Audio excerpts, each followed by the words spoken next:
غسل جمعہ کرنے والے کا جسم قبر کے اندر کیڑے نہیں کھائیں گے. جو غسل جمعہ کرتا ہے، جن کی آپ کو سالم جسم مل جاتے ہیں، وہ غسل جمعہ کرنے والے ہوتے ہیں.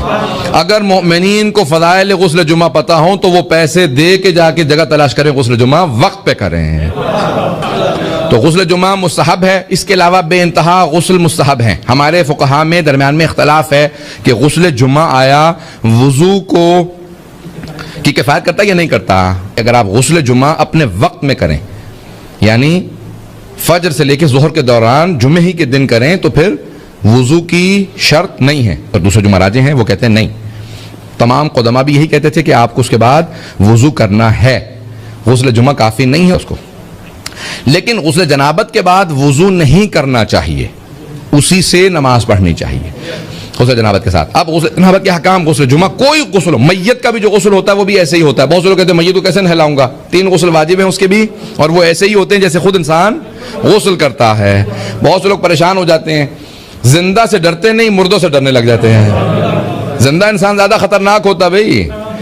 سانپ کے دانتوں میں زہر ہوتا ہے، بچھو کے دم میں زہر ہوتا ہے، کیکڑے کے پیٹ میں زہر ہوتا ہے، انسان کے پورے جسم میں زہر ہوتا ہے. بڑا زہریلا ہوتا ہے انسان.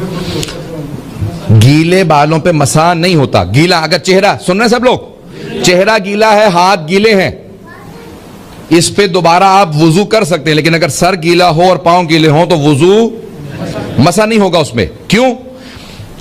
کتنا گیلا ہو، آپ نے نہانے کے بعد سر کو خشک کر لیا، اگر اتنا آپ کا سر گیلا ہے کہ آپ کے سر کی تری، ویٹنس، وہ ہاتھ پہ منتقل ہو تو وہ پانی کی وہ اس پہ منتقل ہو جائے تو وہ مسح ہو گیا.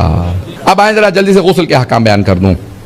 میت کا بھی غسل ایسے ہی ہوتا ہے، میت کے 3 غسل واجب ہے. انسان اپنا بھی کئی غسل اکٹھے ایک نیت کر لے، سارے غسل ہو جاتے ہیں. غسل جمعہ ہے، غسل جنابت ہے، مستحب غسل ماہ رمضان کا اول ماہ رمضان ہے، غسل توبہ ہے، اور جتنے غسل ہوں آپ انسان سارے نیت کرے اور ایک غسل کر لے. پورے سر کا، چہرے کا دھونا واجب ہے. گردن زیادہ سے زیادہ اس میں دھو لیں. یہ پورا چہرہ، آنکھوں پہ ہر جگہ، کھال کے اوپر ہر جگہ، سر میں، داڑھی میں، ہر جگہ پانی پہنچانا واجب ہے. آنکھیں بند کر کے پورے آنکھوں پہ، کان، سب. اس کے بعد پھر دایاں حصہ، پھر بایاں حصہ. دائیں حصے کو جب دھو رہے ہوں تو زیادہ دھوئیں گے تاکہ پورا جسم دھل جائے. اسی طرح سے جب بائیں حصے کو دھوئیں تو پھر دائیں حصہ سارا دھو لیں گے تاکہ انسان کو یقین ہو کہ پورا غسل ہو گیا.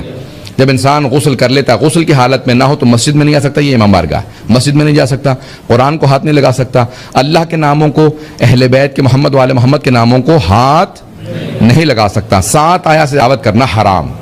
تو جب انسان جنابت میں ہوتا ہے اس کے احکام بہت سخت ہیں، اس لیے انسان کو فوراً غسل کرنا چاہیے.